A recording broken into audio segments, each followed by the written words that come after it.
and today's theme is strength.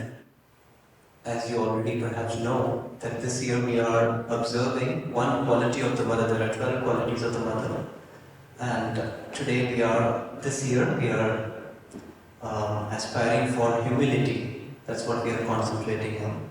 And every day we have a theme, and today the theme is strength. And we have invited Zech, Paulette, Sehdev Kumar, Manoj Pavithran to a little bit throw some light on this seemingly opposite theme, humility and strength. Perhaps there are various dimensions to it, and how we can be humble yet strong, and how we can find strength in humility. If we can a little bit broaden the subject from various aspects, it would be nice on these themes. Usually we have a panel discussion and we have like to and fro's, but the time and the space is such that I thought it would be better we go one by one, perhaps 10 minutes, 10-12 minutes of presentation each, and maybe 15-20 minutes we can have a conversation. We can keep it very conversational, we can have questions and they can answer. Yeah, and perhaps I can help in moderating that. May I now invite Manoj Pavithran? And only Zech has a PPT, so you just have to. Would you like to come here, or shall I just give you the mic and you go ahead with it? I can speak from here. Manoj Pavithran. Oh, these are two different. This is for recording. This is for the audience. Okay. Thank you, everyone.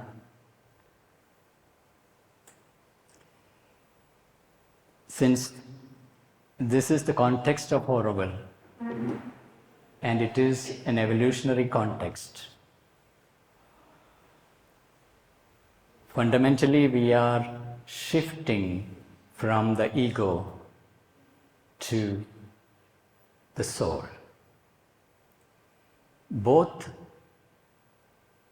ego-bound state of being, and as we make the transition into the deeper soul state, both levels, there is humility, there is strength, but qualitatively very, very different. For the ego, it is always self-centered, and from there it is looking at the world that is around, building relationships. And in that, there is a hierarchy. And the ego is acutely aware of the hierarchy. So anyone who is above from ego's perspective, it will do its performance of humility. Or whether in Indian custom we'll see all the touching of the feet to sir, ji, depending upon the hierarchy in which they are placed, social construct. And we can also see those who are below in the hierarchy of the particular ego, the way they treat, whether it is your housemaid, staff in the restaurant, whoever you feel like you can afford to dominate. And accordingly, the behavior modifies. And it is a form of performed humility and absence of humility according to the social structure. Every society has it. Every ego adapts to the structure and what it allows. Similarly, ego has a strength that is self-assertive, imposing itself or being imposed by others, or grouping together, bound by common interest or a common enemy out there. And it builds its strength but it is with reference to someone out there and the framework of hierarchy, which is the social construct. And as we move from the ego to living at a deeper level, one thing that happens is the call that comes to the ego-bound soul who is lost in the absorption in the social construct. Slowly you're waking up through a series of random events, random coincidences.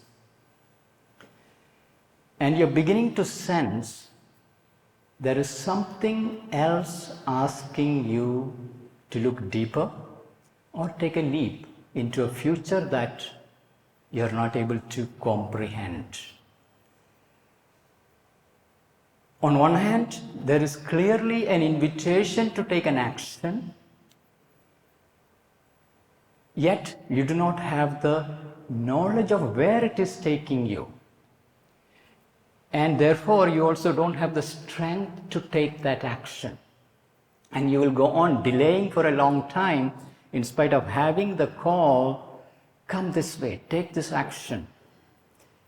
Because there is a lack of knowledge of where the action is going to lead you, what the future is holding for you.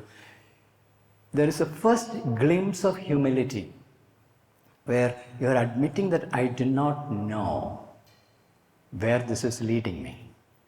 And that's the first touch of a true humility, that is recognizing that my knowledge is limited, my understanding is limited, and yet there is something asking me to come forward and take action, leap into a future that is unpredictable, unimaginable, and a leap without return ticket, without safety belt. And then slowly ego is beginning to trust and take small action, otherwise it is getting churned by life. Things start cracking up because the forces of evolution will enter, will churn, will crack the shell of your ego and force you out of the comfort zone, throw you into the chaos of life. And you're churned, your relationships can break down, your health might break down, you may fail in your business, whatever it is. Or some line of interest that is so curious, it is so fascinating, you can't resist anymore. You begin to take action driven by the soul without necessarily knowing where it is leading, and you're beginning to surrender to a wisdom that is not of the ego. And that's where the beginning of that emergence of humility and coming in touch with the soul and trusting and taking action in alignment with it. And as you begin to take action, you begin to see there is a growing synchronicity, there is a presence of a grace that is guiding, and gradually you begin to admit there is a guidance, there is a wisdom that is gently nudging, asking you to come forward. Don't worry, you come, you come, you come. And you learn to surrender the ego, surrender its pride, surrender the social hierarchy, the social conventions, and begin to take authentic, true action. On one hand, mind is ignorant, and mind is admitting that I don't know. On the other side, the paradox is something in you clearly know that this is an action that I must take, even if I'm not able to explain why I should take this action. And as you begin to take such steps, slowly a strength begins to arise. There is a line, beautiful line in Savitri where Sri Aurobindo says, surrender was his only strength. Where the ego is surrendering and you're surrendering to a greater wisdom, and you begin to feel there is even a force that is gently nudging you, pushing you to take the leap, take the action. and you begin to consciously communicate with that wisdom and its force, that light and that force, and you learn to open to it, surrender to it, and that is beginning to now drive you, and you're surrendering, and you increasingly recognize that it is not your knowledge, it's not your strength, it is something else that is beginning to act. And then the whole journey is about learning to discern between the ego that is struggling to let go of its past, its entire construct, and opening to an unknown, a future that is undefined, not clear, and yet a faith that is growing. And if you're sincere to the call, the guidance that is entering your life, and give yourself to it, slowly a strength begins to arise. As the strength is awakening, that will flow through four powers, and it will awaken as your Swabhava. That is wisdom, strength, harmony, perfection. The four pillars of the mother begins to emerge. And through that, your true nature, true Swabhava, your soul force finds its expression that will enable you to break through the limitations of perception, the resistance on the way, the social resistances, internal resistances, and you find you are held, you're carried forward, and there is a strength that is not yours.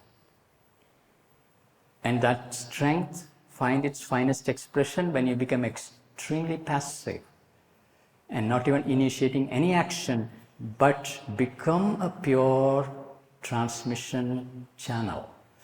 A silent mind, a calm heart, a body that is at peace, nervous system that is at peace. So the force can act through peacefully, and there is a strength that is arising, and a spontaneous natural humility that shows that I am not the doer. It is being given to me. I'm surrendering to it. Something is leading me, something is guiding me. I can trust that. Let thy will be done. There we are making the transition from the ego to the soul's self-giving, self-consecration, a complete self-giving. And of course, revolts, all that are there, part of it, but I'm just limiting to that, just this shift that is happening, where it is the mind that recognizes that my knowledge is extremely limited. I do not really know. And yet there is a wisdom and a strength that is awakening from inside, that is reliable, absolutely reliable, and it builds strength, it builds peace, it builds clarity, it builds your quietude, a quiet strength, a soft strength, which is very flexible, open, and you're happy to always admit, yes, I made a mistake here. I'm ready to apologize and I'm ready to move on. You're like a baby who is stumbling your way through, and you feel more and more like a child who is newborn and wondering at this amazing journey. So welcome to the adventure with that. Thank you.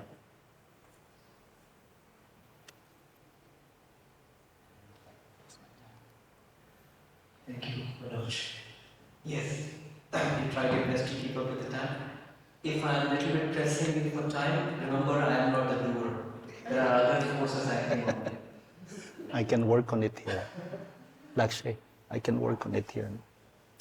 Yeah. Because it's back there. Can say next week I can work on it. Yes. A little bit, let me see. Yeah, yes, better. I can see. Yeah.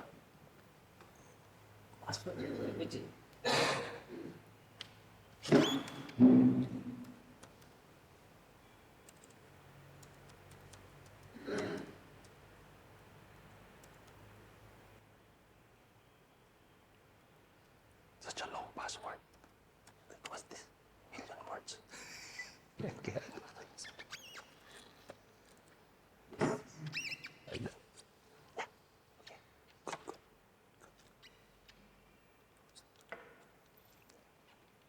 Good afternoon, everyone. So thank you, Manoj, for that introduction. And you can see from the board, this came up just as a remembrance. Spare some moments within the supreme silence of our fundamental oneness. Stay here a while, observing the marvel of our shared existence.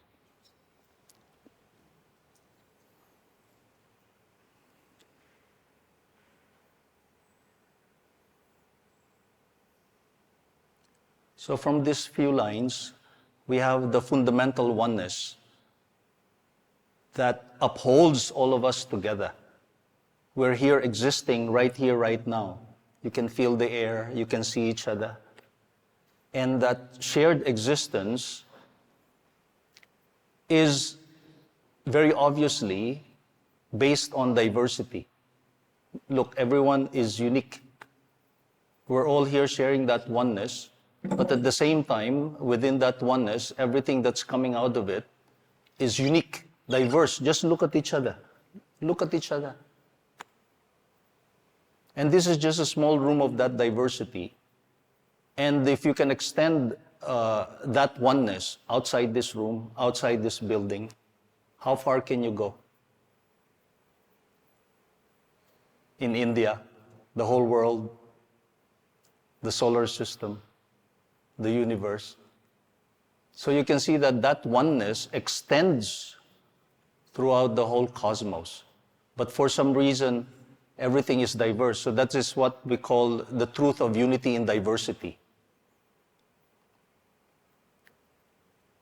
So based on that, for some obvious reason, there's something that's upholding this existence that we call us, we. And that is what we call the divine.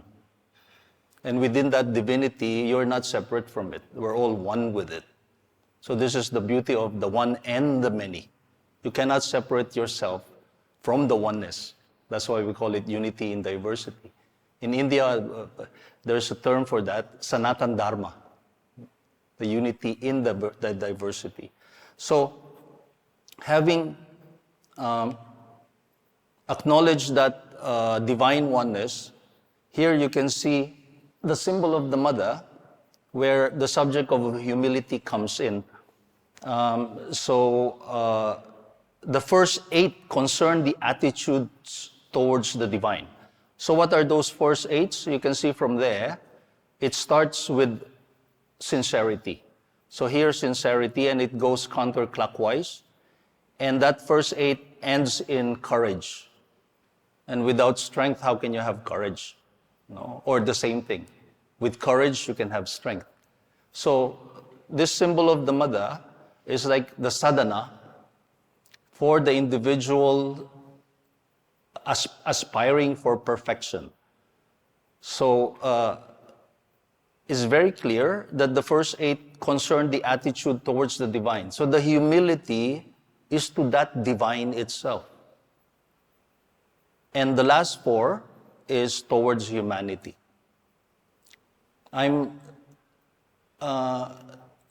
reiterating this because this word humility has been used in history to put down many people. Be humble, be quiet, be silent, don't speak, stay in the corner. So there is a tendency for that humility to be misunderstood. But here, the mother has specifically mentioned that it is for the divine. Because as an individual, if I compare myself to that divine oneness, I am nothing, I'm just a small speck. So I can bow to that in humility. And from that bowing of humility, let's see what happens, no? So, all of this information that I have put here, you can access it online on this website, incarnate.word.in. It's a very good website. You can have the search and everything on that website. So, the sunlit path of surrender or bhakti to the divine is the anchor of Auroville's core ideal vision goal.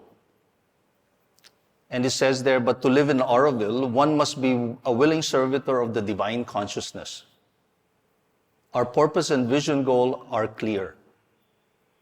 For what? For a living embodiment of an actual human unity.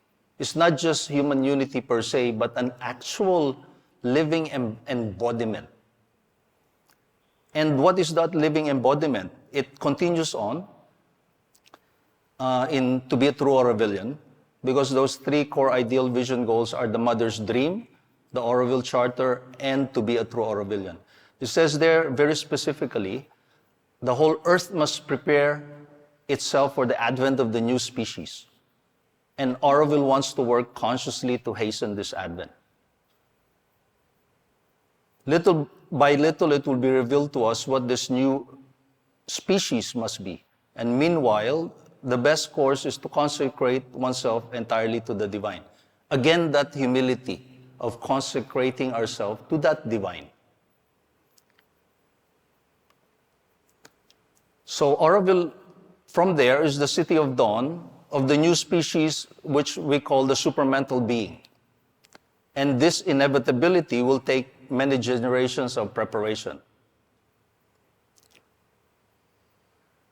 In there it says, but something has happened in the world's history which allows us to hope that the selected few in humanity, a small number of beings, perhaps, are ready to be transformed into pure gold, and that they will be able to manifest strength without violence, heroism without destruction, and courage without catastrophe. So that strength without violence is quite interesting. So you can already see the power of that new species, the supramental being, that it will not use any violence, but it has the full strength. So now we go on. So it is about the transformation of consciousness and life itself. The mother says, salvation is physical, not in escape. We are not here to escape this earth, but to transform it. And it is not easy. Just try it right now. This physical transformation. Try it right now. See if you can transform yourself or transform something small. It's not possible. So at the moment, we can see that we haven't yet reached that stage. We are preparing for it. So how exactly to prepare for it? But in the very next paragraph, Sri Aurobindo gives the answer. If man could once consent to be spiritualized, if only the individual could consent to be spiritualized, means you have to make that choice. You have to give yourself in surrender.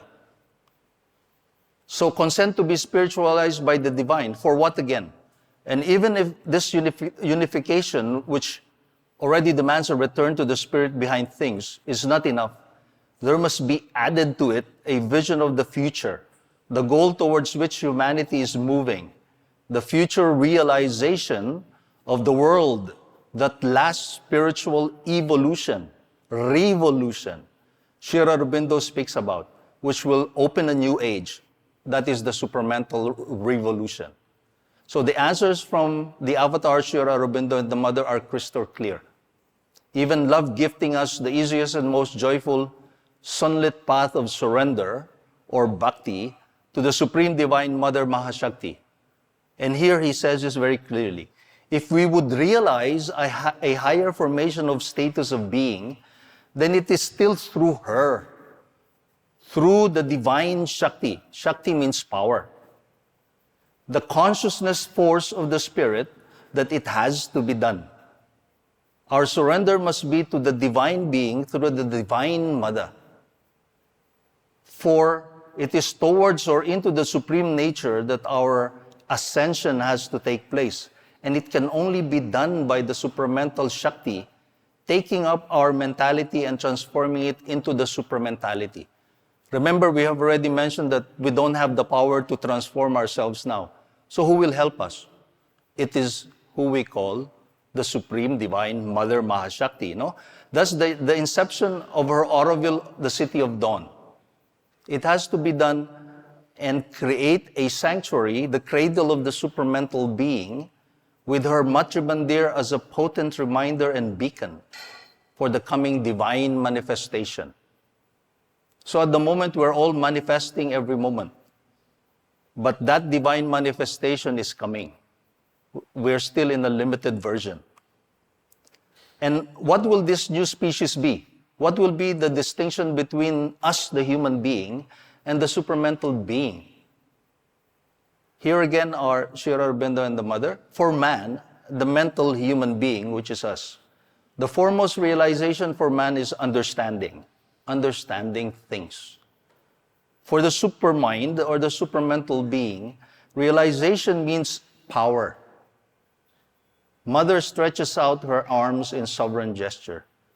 The creative willpower, which means that supramental being can transform anything just by its willpower. Spirit and matter are not anymore separate because we are always fundamentally one. So that is the manifestation of that oneness. Spirit and matter as one, no? But naturally, it will be quite disastrous if human intellectual capacities, mental capacities, were to gain control of that power. It would be terrifying. We have the whole history of all these dictators like Hitler and everything, no? So it's a horror if that happens. It would cause terrible havoc. Hence, the need to consent in all humility, to become imbecile before being able to acquire it. It's not easy, no? Someone calls you an imbecile, you already flare up.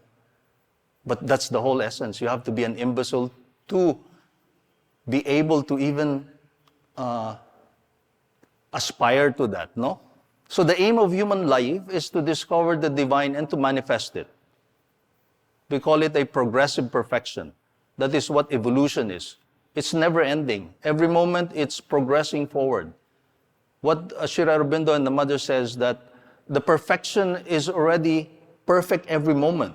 But that moment doesn't stay in one moment. It's progressive. That's why we have evolution. So, sincere humility to the Supreme Divine Mother Mahashakti, bestower of the supreme strength needed for the coming supramental being, ushering in the golden age, the life divine on earth. From that sunlit path of surrender to the Divine Mother, even the first necessity to be a true Aurovillian becomes easy and joyful. The first necessity is the inner discovery in order to know what one truly is behind social, moral, cultural, racial, and hereditary appearances. So what we are here now is an appearance, is a projection of consciousness, and it's all just programmings. So at the center there is a being free, vast, and knowing, who awaits our discovery and who ought to become the active center of our being and our life in Auroville. So thus we can courageously continue on as willing servitors and hero warriors of the divine consciousness force. And in here, just the ending from Sri Aurobindo. Earth is the chosen place of mightiest souls. Earth is the heroic spirit's battlefield. So you can see, we're all from planet Earth. We've been living here for a while. And you know what it is all about. And in Savitri, this is one of the, we'll close it there. I saw the omnipotence flaming pioneers over the heavenly verge which turns towards life, come crowding down the amber stairs of birth. Forerunners of a divine multitude, out of the paths of the morning star they came into the little room of mortal life. I saw them cross the twilight of an age, the sun-eyed children of a marvelous dawn, the great creators with wide brows of calm, the massive barrier breakers of the world, and wrestlers with destiny in her list of will. The laborers in the quarries of the gods, the messengers of the incommunicable, the architects of immortality.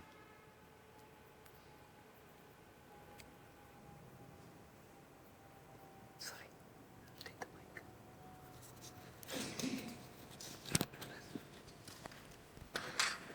Paulette, would you like to clip it on?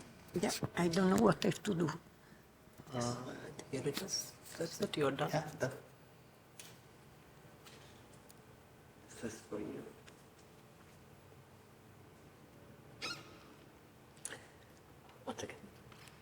Thank you, Zech. Thank you very much. Now I invite Paulette to throw some light on humility and strength. And I would really like to get some questions also. So, do you want to do this in the end, or should we go after two? Or shall we hear them also, and then we go for questions? Yes, Yes, thank you.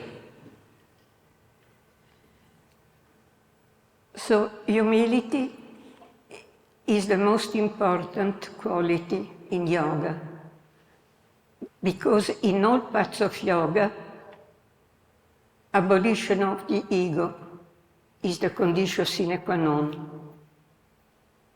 And it is self-realization, which corresponds to the second transformation of integral yoga, the spiritual transformation.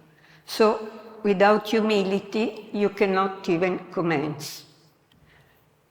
But humility is not to be misunderstood as humility towards men. Humility is towards the divine. Being aware, even when people are eventually advanced, even when some realization is commenced, the transformation is commenced, even so, what remains to be done is still immense. And this is humility, not something else. Moreover, the virtuous people, very happy with themselves, are the most difficult people to be converted. So it's immediately an handicap. While you can have tremendous difficulties, but the simple fact of acknowledging that you have these difficulties and that you have the humility to put them in front of the Mother or the Divine automatically will help you. So all the qualities, those of the Matrimandir chamber and other qualities, are in fact, the psychic qualities are in fact the qualities of the converted vital. There is a lower vital, which is the desire, the impulsion, the ugly things, but then there is a higher vital. And it is this higher vital which has to be psychicized. This is what Sri Aurobindo, the Mother, called the true vital. And so you have qualities like faith, trust, surrender, obedience, self-annihilation, self-consecration. And the converted vital is the divine warrior. In fact, there are three planes of existence: the mental, the vital, and the physical. The mental, mentally you can understand things and it is a tremendous help. But when you have to deal with the emotions and the passions, this is the vital. So the most important conversion to be done is the vital. And then, of course, there is the physical. But the physical, the Mother described as something very easy, very benevolent. So if the other two are ready, it's easier also to have the physical complying. So all this is necessary to have the psychic being coming forward, taking up the sadhana. And then it's no longer you who are doing the sadhana, it's the Mother who is doing the sadhana, or the divine through you. And part of humility is also to acknowledge not only that there is still a tremendous work to be done, but also that without the grace you cannot do. So to call the grace, you must come forward with these qualities of the converted vital. And this leads to the taking over by the psychic being. So in the spiritual physiognomy, there is the central being, which comprehends the Jivatman. The Jivatman is the true self-existent being, eternal, is above. And then you have the psychic, which is the Chaitya Purusha, the child, the Bhakti, which is behind mind, life, and body. So the psychic realization is having this identification with the psychic being, which is built up around the Jivatman, around the self, the Atman. This is psychic realization. And the mother describes this as a dazzling phenomenon, something brighter than the brightest suns. Until the psychic being comes forward, one is an aspirant, but there is nothing spiritual happening.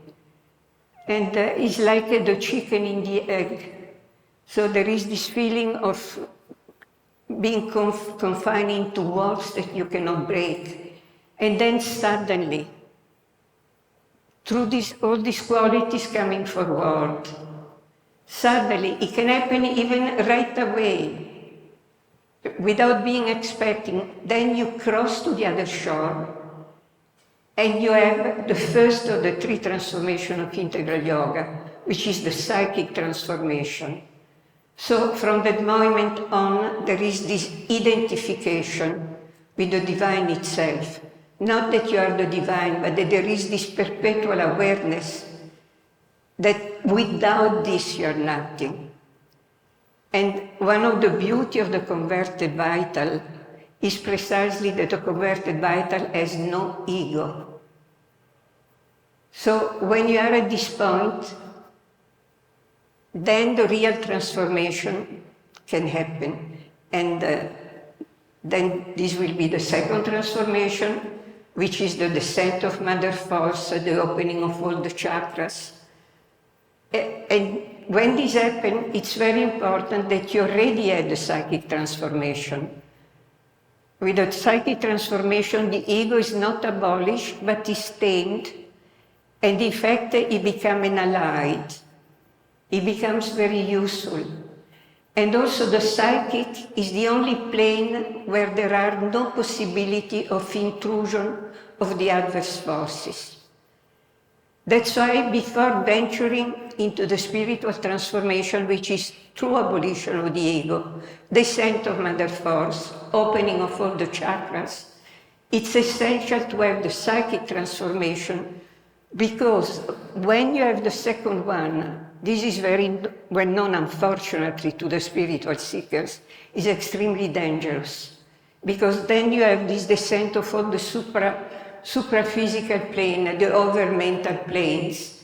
And here we come back to humility. If you are not solidly anchored in humility, you flip out.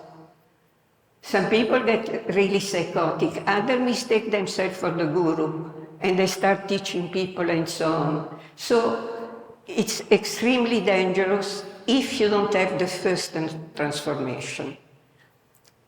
Then another thing not to be confused is humility and modesty. And this comes from Sri Aurobindo. He makes some very beautiful notation. Because modesty, obviously, it's important. But don't exceed in the opposite sense, because then it becomes very dangerous and counterproductive. So there is a famous example that Sri Aurobindo quotes. A Pandit quoted Adi Shankara to Swami Vivekananda, and Swami Vivekananda didn't accept. So the Pandit was scandalized. He said, "What are you doing? How can you react like this to Adi Shankara?" And Swami Vivekananda replied, "Yes, Adi Shankara said so, but Vivekananda said this." By the way, both of them were right, because Adi Shankara is Advaita, and Swami Vivekananda is Vedanta. So the two paths are not the same. So both of them were allowed to have differences.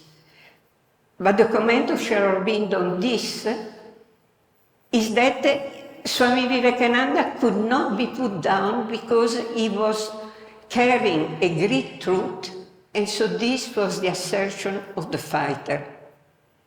And then he talks about himself. This is recorded in Purani. that somebody complains that Sri Aurobindo no longer have this beautiful modesty he had once. And Sri Aurobindo replied, I know that I know. How can I be modest? And then he came up with other very beautiful examples, saying that the highest form of humility is the divine. The divine is so humble that he creates the anti-divine, harbors himself the non-being, and then the highest victory will be the transformation of matter. So we have as models Swami Vivekananda, Sri Aurobindo, and the divine. This is humility and strength.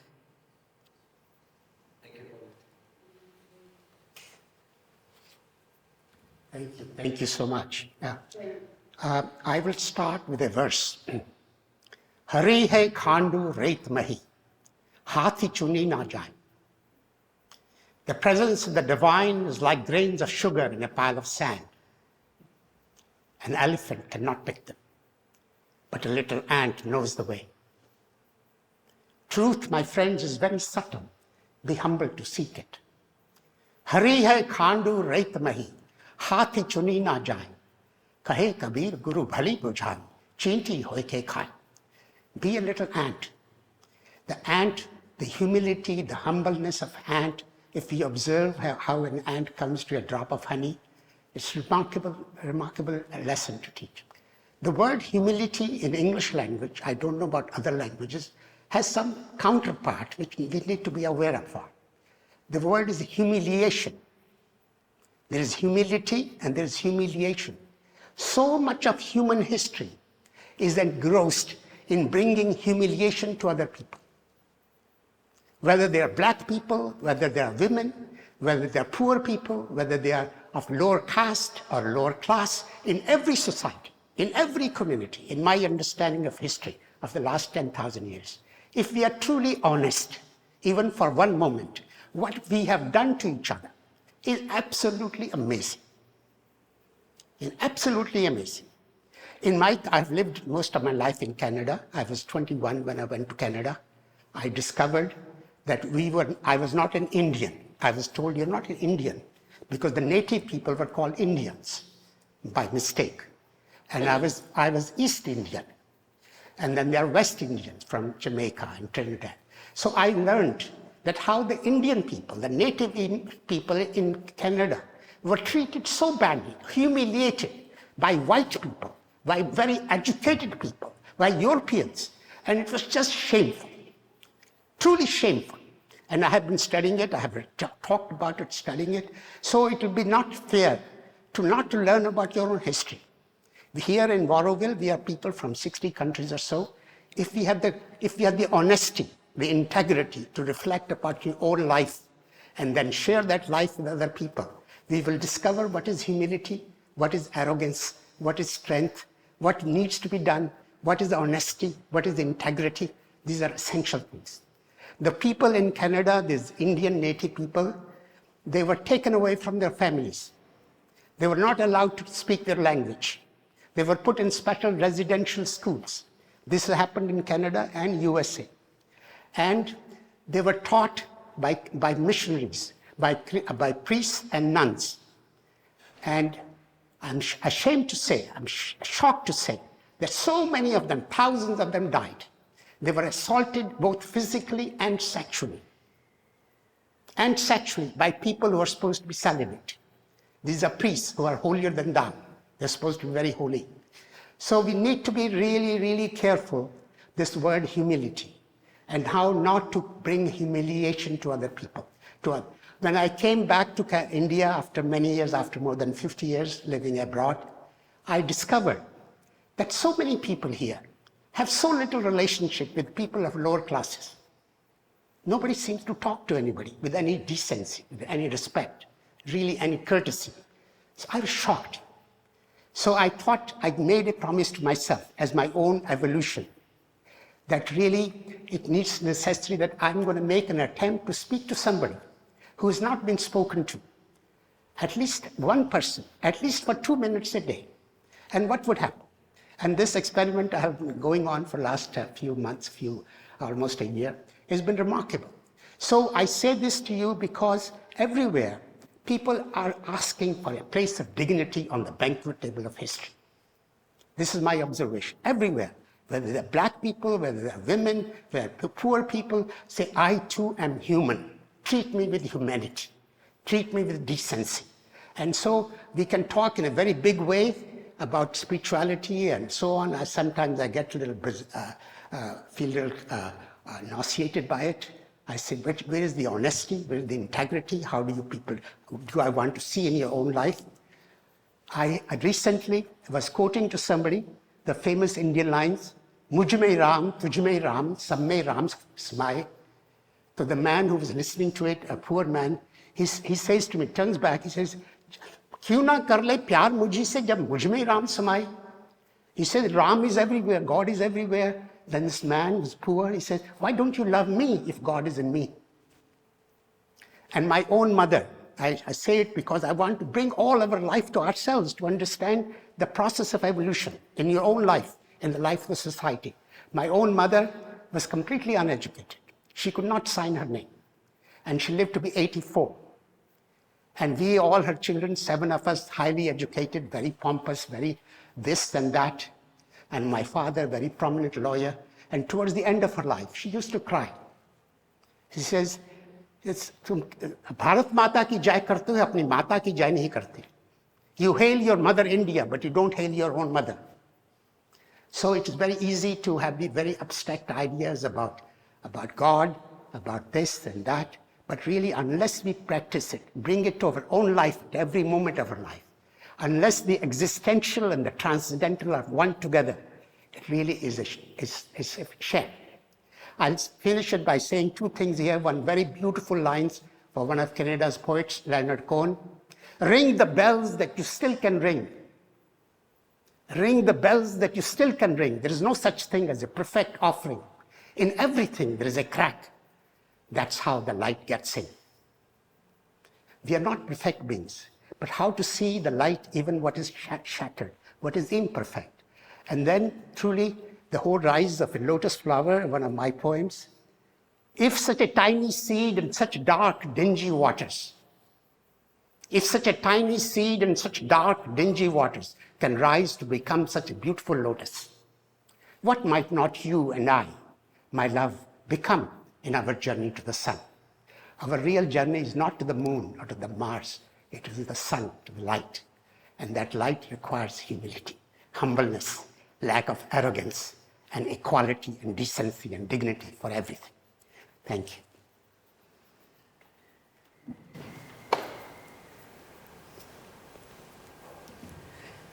Well, it's 6 o'clock. It was 5, our discussion was 1 hour, it's already time. If you permit, we can have a Q&A, small discussion, if you're all okay with it. Is that okay? Yes. If you're okay with it. Okay, so thank you for bringing in this wider aspect and also quoting Kabir Das. His name itself is Das. Das means servitor. Yep. Servitor. His name carries the idea of humility, being humble. When we talk, of course, history is full of tales and stories of we inflicting humiliation on the other in the name of being strong or showcasing some sort of a facade of strength. And it is not just history, we are seeing this right now going on in the world, in the Middle West, in Ukraine, Russia, story in other parts of in Africa, many parts of Africa. And perhaps that's why we need to come back to Shervinda and Mother, that the answer is not outward. The answer is not, what they are trying to aspire us to is not to be humble towards each other. That's what they are saying, I guess. The humility, this first aid, like he also mentioned, is towards the divine, it's towards a higher power. It's about humility towards being a willing servitor of the divine consciousness.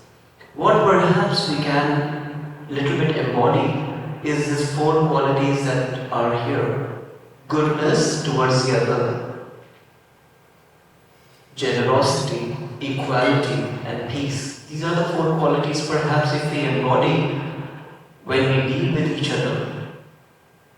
And we can only do that when we have embodied the other eight within us. Then there is then we can perhaps go towards from humility towards better humanity. I would like to hear your views. What are your reflections on what they have shared? Please come forward, or I can continue.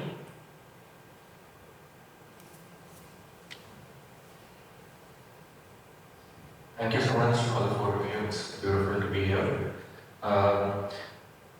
So there is this aspect of mental idea of humility where you mentally recite to yourself that I am going to be a humble babe.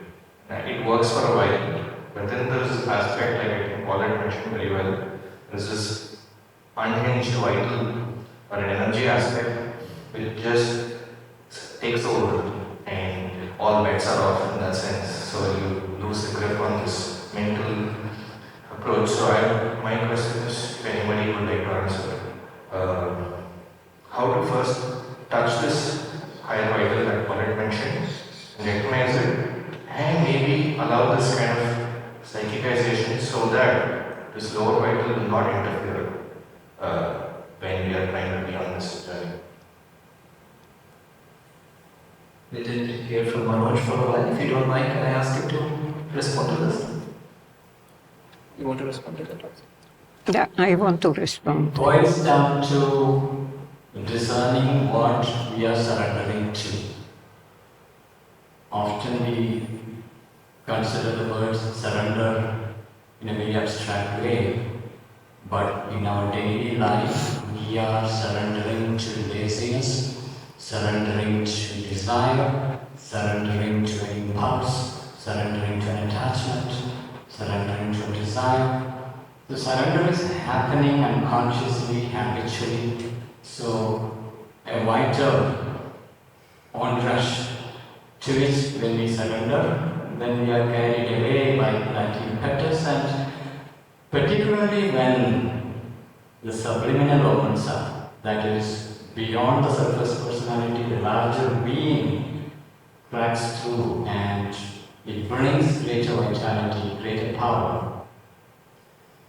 That's the most dangerous space to be in that space of the process of surrender without discernment. So one indicator by which we can discern, like when we remove the mental weight, the mental will that holds in place the pasya part of it,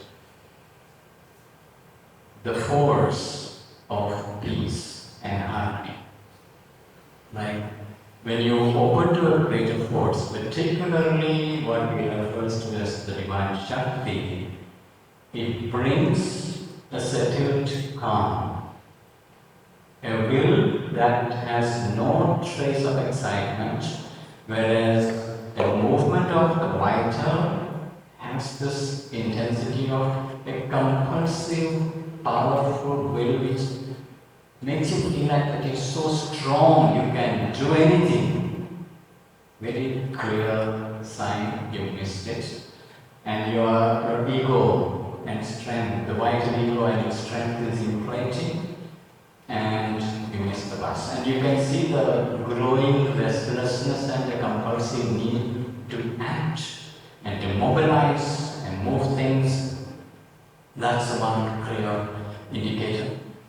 A growing peace, growing stillness, growing calm, harmony, and the action of harmony. When I say action of harmony, I don't mean people around do not react. I'm referring to inner state. Your inner state is undisturbed and yet calmer and wider and peaceful, and even entire elimination of the initiating will, that is nirarambata. You are not initiating anything. The vision is revealed and the force moves. And a growing peace, growing clarity, growing integrity. There is no trace of internal conflict, and there is no need to push it. And it can also just sit, do nothing. and be absolutely comfortable with doing nothing, like in the middle of chaos. And when everyone wants to rush into action to solve the problem, or the collective vital is compulsively moving towards whether it is dealing with the common enemy or reacting to the situation. And the fourth says, just hold the feet. That's how we can, in my limited understanding, discern where that flowing peace will show.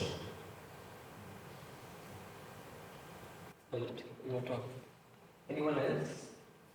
What's the meaning of humanity in Indian language? So I deliberately avoided to talk about the vital as the divine warrior, because this is a very big issue. But in fact it is this.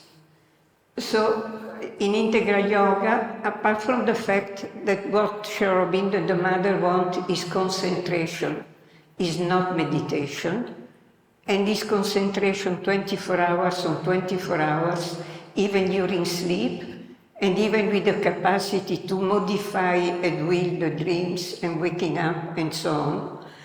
Anyhow, if people want to meditate, one is above the head on Sahasrara, the crown chakra, the other one is in the heart.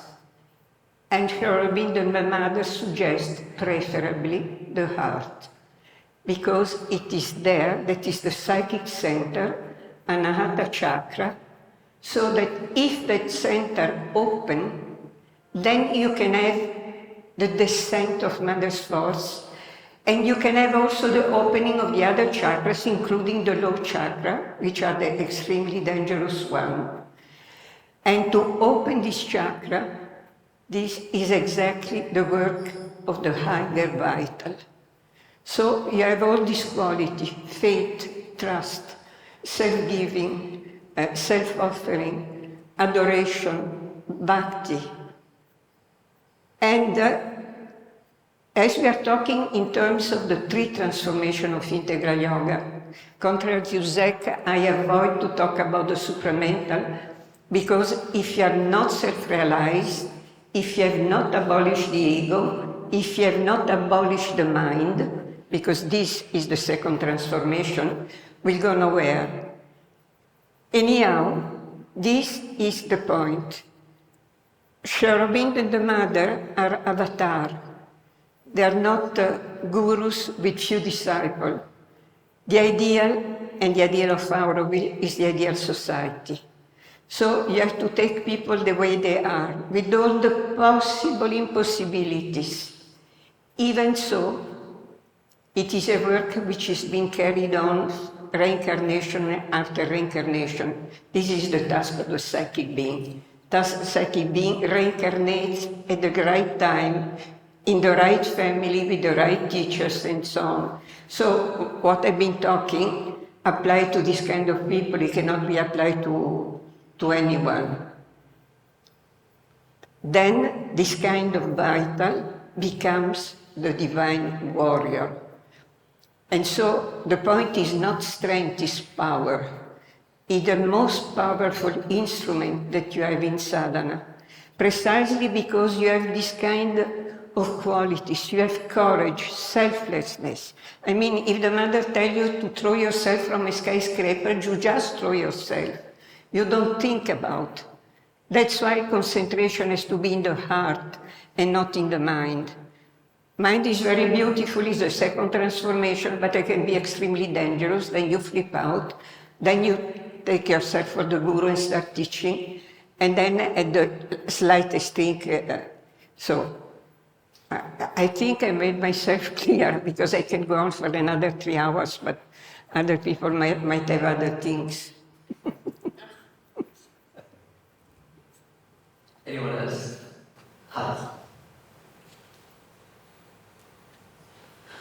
Merci. I had a thought about our situation in our whole life.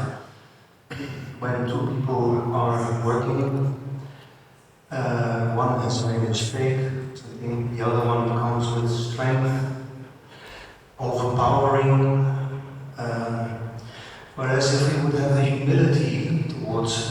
other being, to give the other person a chance to let go of their thing, then the strength is something beautiful because it becomes communal.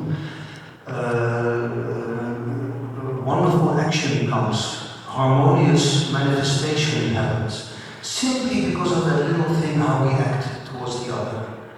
Just take a moment and let go of your own thing, get into that humility, and give the other an opportunity to also let go of their thing.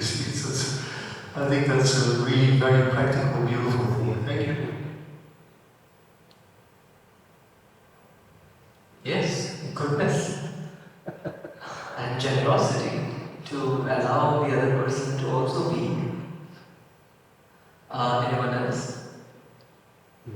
When we talk about the strength, this is the hour of Mahakali. Also Shakti. Yes. So I read a small excerpt from the mother, Mahakali is of another nature, not wideness but height, not wisdom but force and strength are her peculiar power. There is in her an overwhelming intensity, a mighty passion of force to achieve, a divine violence rushing to shatter every limit and obstacle. All her divinity leaps out in a splendor of tempestuous action. She is there for swiftness, for the immediately effective process, the rapid and direct stroke, the frontal assault that carries everything before it. Terrible is her face to the Asura. Dangerous and ruthless are moved against the haters of the divine. For she is the warrior of the worlds, who never shrinks from the battle. Intolerant of perfection, she deals roughly with all in man that is unwilling, and she is severe to all that is obstinately ignorant and obscure. Her wrath is immediate and dire against treachery and falsehood and malignity. Ill will is smitten at once by her scourge. And it continues. But it shows that, I think the masters are not asking us to be servile. They are not asking us to accept violence against us. We need strength to deal with that outwardly actions also, what you brought about. It's not to accept humiliation or any sort of suppression in any way. Perhaps India went through that 1,000-year slumber because we forgot that there is strength in ourselves and the humility does not mean accepting humiliation. This word self-esteem. Self-esteem, Very pride comes to mind. Very important. So this is exactly why Sri Aurobindo reminds us, and he goes to Upanishads and Vedas and tries to see what is true to, what's this divine knowledge that's expected of us to go forward. If you can little bit, all of you, one last word and then we can close the evening. Zech, we start with it. Unity in diversity. That breaks the ego, because the ego means this false separative self that perceives itself as separate from everything else. So that is the meaning of the ego. That's why we call it the falsehood. It doesn't see the unity or the oneness of everything. So it's very powerful. I'm not. It's been there since the beginning. Like what we call the ego mind. So the only way to,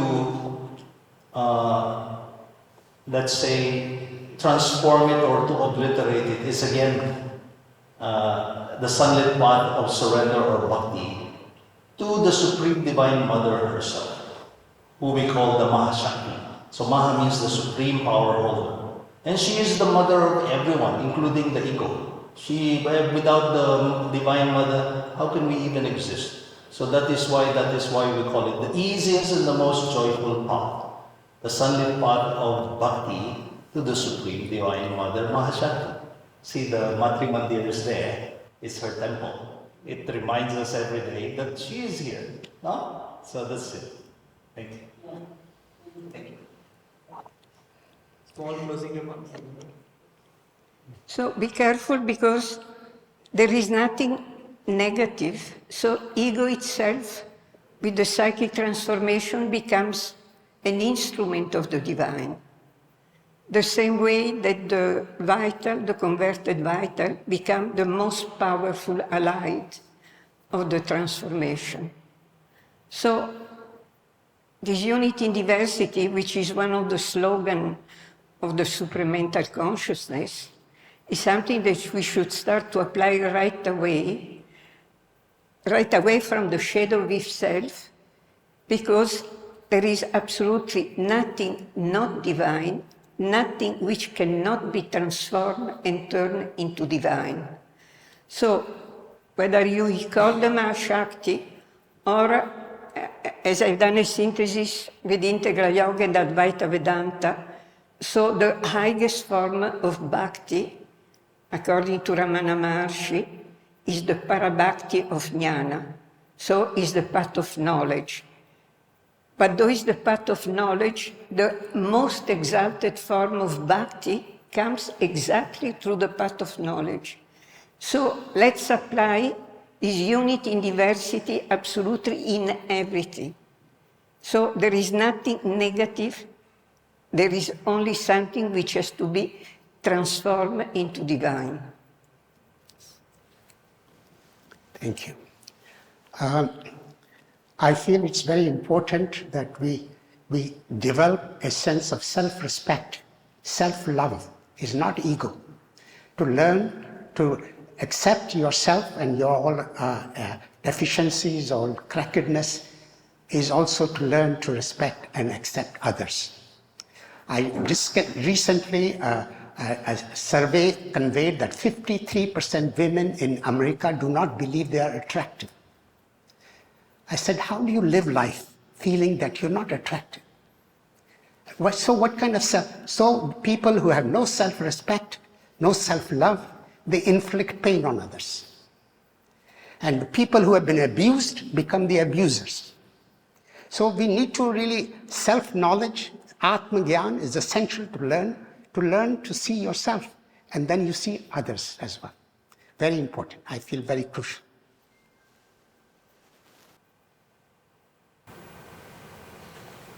A short phrase from Savitri: to feel love and oneness is to live.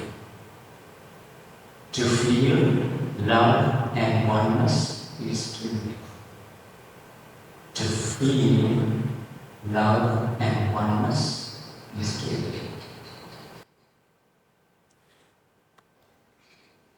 जब मैं था तब तू नाही, अब तू है तो मैं नाही, प्रेम गली अति सांकरी, इसमा दो नहा समाई. When my ego was there, oh Lord, your face was hidden from me. Now that I see you, all I do is see you. The path of love is much too narrow. Two cannot walk here, only one. Thank you. I just read the quote without telling who has written this. Just guess. I'm not sure whether a direct psychic opening could have been done in my case without any difficulty. The direct opening of the psychic center is easy only when the egocentric is greatly diminished, and also if there is a strong bhakti for the mother, a spiritual humility and sense of submission. Submission, in fact, is surrender, because French doesn't have this word, but the perfect translation is surrender. Independence is necessary. Do you know who has written this? Sri Aurobindo. Thanks so much. Thank you, everyone. Small token of love from the festival team. Yes. Thank you.